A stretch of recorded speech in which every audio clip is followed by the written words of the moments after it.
Assalamualaikum warahmatullahi wabarakatuh. Apa kabarnya semua? Pada kesempatan ini kita akan coba untuk mengulas bagaimana sih menulis review yang baik gitu ya. Tapi sebelum kita masuk ke pembahasan tentang review, nah ada baiknya kalau misalnya kita melihat bagaimana sih perbedaan antara resume dan juga review ya. Nah, kadang kita mendapat penugasan untuk meresum gitu ya, dan juga kadang kita mendapatkan penugasan untuk melakukan review. Nah, apa sih sebetulnya perbedaannya? Sebetulnya cara yang paling cepat itu adalah ketika kita misalkan merasa kebingungan, merasa tidak tahu gitu ya, dan kita mencari tahu lewat mesin pencari gitu ya tentunya. Di era yang sangat mudah sekali untuk mendapatkan akses informasi, ini menjadi keunggulan kita di masa saat ini gitu ya.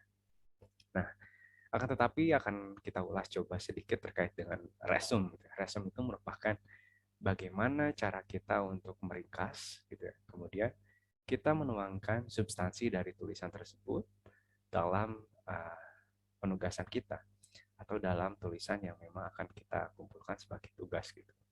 Nah, jadi intinya resume itu lebih kepada bagaimana kita meringkas bahan bacaan tersebut atau objek yang ingin kita teliti, kemudian kita menuangkan substansinya dalam tulisan kita atau dalam penugasan yang memang ditugaskan kepada kita gitu ya oleh guru ataupun dosen. Nah, kemudian bagaimana sih dengan review? Nah, review itu sebetulnya lebih kepada bagaimana kita meringkas, menuangkan substansi, dan juga kita berada di tahap yang lebih tinggi dari resume gitu ya. Dalam konteks ini, kita memberikan pandangan kita seperti apa, dan juga kita memberikan analisis terkait dengan apa yang sudah kita lihat, atau apa yang sudah kita ringkas, dan apa yang sudah kita pahami dari substansi bahan bacaan yang kita review tersebut gitu ya. Nah, kalau misalnya teman-teman lihat di media sosial ataupun di platform YouTube dan sebagainya gitu ya, banyak kita lihat orang yang mereview kendaraan gitu ya, atau alat elektronik lainnya gitu ya. Nah, kemudian mereka memberikan pandangan dan juga rekomendasi. Nah, kurang lebih dalam dunia literasi, dalam dunia akademik juga uh, kita bisa melakukan review itu seperti itu gitu ya. Sehingga kita menganalisis, meringkas, dan juga memahami substansinya, kemudian kita mengemukakan pendapat kita seperti apa. Atau bahkan kita juga bisa melakukan atau bisa menuliskan rekomendasi terkait dengan bahan bacaan atau objek yang kita teliti. Kemudian gimana sih sebetulnya format review yang sekiranya ideal gitu ya, agar kita bisa mendapatkan nilai yang optimal dari penugasan kita dalam mendapatkan tugas review gitu ya. Nah, yang pertama yang harus teman-teman ketahui adalah terkait dengan tadi ya, pemaknaan dari review itu sendiri. Kalau misalnya teman-teman memahami tentang makna dari review gitu ya, atau bagaimana kita membuat review yang baik, maka kita akan memberikan analisis kita atau pandangan kita dalam penulisan atau dalam penugasan kita tersebut gitu ya. Tidak hanya sebatas kita melakukan ringkas, melakukan ringkasan dan juga menuangkan substansi dalam tulisan kita. Kemudian selanjutnya yang harus kita ketahui atau yang harus kita aplikasikan dalam tulisan kita adalah kita harus betul-betul memperhatikan pedoman penugasan. Nah, jikalau misalkan dosen memberikan instruksi gitu ya, atau memberikan arahan atau memberikan pedoman penugasan terkait dengan fontnya itu seperti apa, kemudian ukuran font itu seperti apa gitu ya, kemudian marginnya seperti apa, dan juga susunan paragrafnya seperti apa gitu ya. Nah, ini harus diperhatikan betul. Jangan sampai jikalau misalnya kita sudah menuliskan substansi yang bagus, memberikan pandangan yang baik gitu ya, akan tetapi kita tidak menuliskannya sesuai dengan pedoman yang memang dikriteriakan atau ditentukan oleh pemberi tugas gitu ya. Kemudian yang ketiga adalah terkait dengan bagaimana kita memperhatikan struktur tulisan dalam review kita. Nah, jika misalkan teman-teman familiar dengan menulis esai, tentu teman-teman akan memahami bagaimana kita menuangkan tulisan yang memang menjadi pengantar gitu ya, menjadi paragraf pengantar atau dalam hal ini bisa dikatakan sebagai pembuka gitu ya. Kemudian ada paragraf-paragraf isi yang menjelaskan tentang substansi dan juga menjelaskan tentang bagaimana pendapat kita terkait dengan apa yang kita review gitu ya, atau bahan bacaan atau objek yang memang kita teliti. Kemudian selanjutnya ada penutup. Dalam hal ini, penutup bisa dikatakan sebagai bagaimana rekomendasi kita gitu ya, atau bagaimana kesan kita bisa jadi diceritakan dalam penulisan review tersebut gitu kan.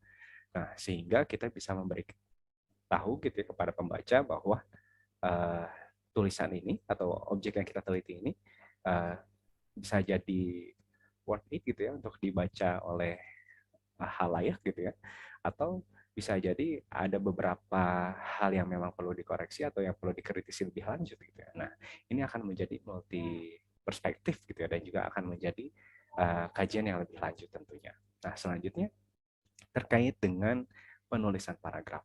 Nah, seringkali kita tidak mengetahui ya bagaimana penulisan paragraf yang baik gitu ya.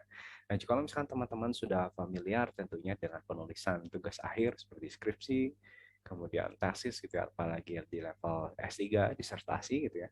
Nah, teman-teman pasti sudah mengetahui ya bagaimana cara untuk menulis paragraf yang ideal gitu. Nah, akan tapi sebetulnya penulisan tentang paragraf ini kita pelajari di bangku sekolah menengah atas gitu ya, atau sekolah SLTA mungkin ya. Nah, pada mata kuliah atau mata pelajaran bahasa Indonesia juga dibahas terkait dengan bagaimana penulisan paragraf. Akan tetapi di sini kami coba untuk uh, mengingatkan kembali terkait dengan bagaimana penulisan paragraf yang baik gitu ya.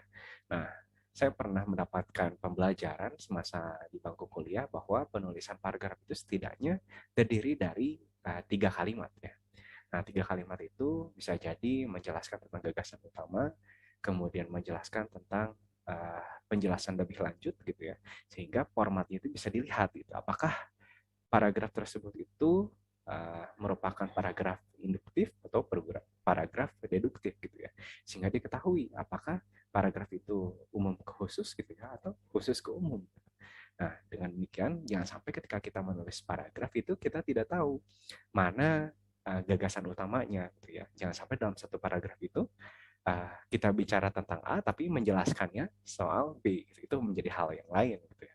Nah, selanjutnya yang perlu kita perhatikan adalah bagaimana kita menulis kalimat yang baik gitu ya. Nah, kalau misalkan teman-teman kembali merefresh gitu ya, terkait dengan apa yang sudah kita pelajari di mata pelajaran atau mata kuliah bahasa Indonesia gitu ya. Nah, teman-teman sudah diberikan pembekalan oleh dosen atau oleh guru gitu ya, bahwa penulisan kalimat yang baik dan benar itu ketika kita bisa menuliskannya atau unsur-unsur dari kalimat itu terpenuhi gitu. Setidaknya ada subjek, ada objek gitu ya, kemudian ada predikat dan juga ada keterangan itu SPOK. Dan juga kita harus perhatikan gitu ya, ejaan yang disempurnakan itu seperti apa, penulisannya itu seperti apa, kalimat bakunya itu seperti apa. Karena kita bicara soal kerangka akademik ya dalam hal ini gitu ya. Sehingga kita harus betul-betul memperhatikan apakah tulisan tersebut atau kata tersebut adalah kata yang baku atau tidak. Nah, kemudian juga kita harus memperhatikan terkait dengan tanda baca, penggunaan tanda baca yang baik dan benar itu seperti apa. Tanda koma, tanda titik gitu itu harus digunakan di mana gitu ya. Nah, selanjutnya kita juga harus memperhatikan terkait dengan struktur uh, kalimat tersebut. Apakah kalimat tersebut merupakan kalimat yang aktif atau kalimat yang pasif gitu ya. Nah, ketika misalkan kita ingin membuat satu esai, yang memang esai tersebut biasanya kita gunakan untuk ditranslate gitu ya. Nah, kalau misalnya kita masih belum mahir nih dalam bahasa asing tertentu gitu ya, biasanya kita membuat bahasa Indonesia terlebih dahulu. Nah, dalam membuat tatanan kalimat gitu, kalau misalkan kita tidak menggunakan SPOK yang baik gitu ya, tidak menggunakan EYD yang baik gitu ya. Nah, ketika kita memproses kalimat atau paragraf tersebut ke media translate gitu ya, dalam hal ini bisa jadi Google Translate atau apapun itu gitu ya. Nah, biasanya struktur kalimatnya itu akan rancu gitu ya, dan juga akan lebih banyak kesalahan grammarnya kalau dalam hal bahasa Inggris gitu ya. Nah, oleh karena itu di sini kita harus memperhatikan penulisan kalimat yang baik itu seperti apa. Nah, selanjutnya eh, harus diperhatikan juga jangan sampai kita melakukan plagiasi ya. Nah, sehingga kita harus bisa menggunakan teknik pengutipan yang baik gitu ya, dan juga kita sebisa mungkin menggunakan paraphrase gitu ya, atau kita bisa mengutip, akan tetapi di sini kita bisa membahasakannya dengan bahasa kita sendiri. Gitu.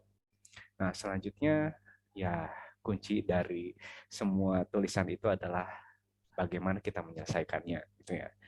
Ada semacam pepatah bahwa tulisan yang baik itu adalah tulisan yang memang selesai, tidak hanya dipikirkan terus-menerus gitu, dan juga tidak hanya dituliskan terus-menerus gitu. Nah, tetapi ya tulisan yang memang mencapai masa penyelesaian gitu. Dalam hal ini tulisan yang memang bisa dikatakan tulisan yang selesai gitu, atau tulisan yang memang sudah kita rasa layak untuk dikumpulkan gitu. Nah, oleh karena itu dalam proses tersebut gitu kita ya harus mau terus berproses gitu ya, mau terus untuk memperbaiki kualitas tulisan kita, sehingga perlu kita pahami dalam diri kita bahwa ketika misalnya kita menjadi seorang pelajar, menjadi seorang mahasiswa, wajar saja kalau misalkan kita memiliki kualitas tulisan yang memang dalam tanda kutip di sini masih belum baik gitu ya, sehingga masih membutuhkan banyak sekali perbaikan. Nah, oleh karena itu, ketika misalkan kita diberikan saran, diberikan pedoman yang memang bagaimana agar kita bisa memperbaiki tulisan kita, maka itu harus dijadikan sebagai momentum bagi kita agar kita bisa terus memperbaiki tulisan kita.